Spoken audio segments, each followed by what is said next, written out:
Blue-Rei, what is it that you guys are doing to look at trauma and ethics and sort of help students in particular deal with these mental health issues?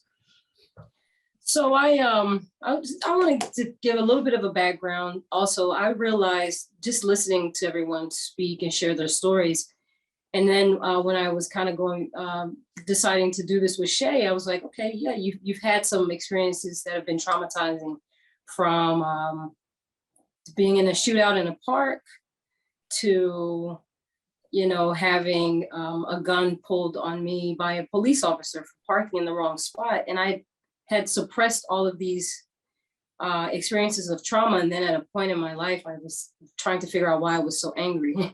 and just working with mental health professionals, really getting down to the brunt of it, I realized I worked with this doctor. Her name was Dr. Mayat, and we would do breath work. And so the breath work was a form of release. So it wasn't necessarily like writing or artistic, but it really was getting to this whole holistic mind-body awareness. And so with the urban educators, it's incorporating that into the ethical piece relative to teaching young people how to have compassion. You have to first really have compassion for yourself.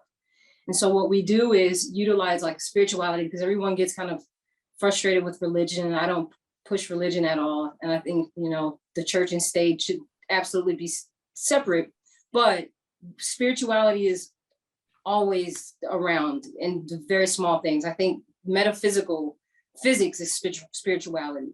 So somebody mentioned we can measure brain waves, we can measure these and MRIs, what the brain is actually doing. And these are part of just the neurological. I was diagnosed with PTSD in 2017. And so, and full disclosure and being honest, sometimes you're afraid to say things like that, but that's why I've chosen to say, let me be my first case to see if this really works. And what I've noticed is it's been a tremendous help. And I also, it might be a little bit off subject, but in my study and research, I don't know if anybody's ever heard of the CIA Gateway Project, where they try to bring the two brain hemispheres together to align and oneness.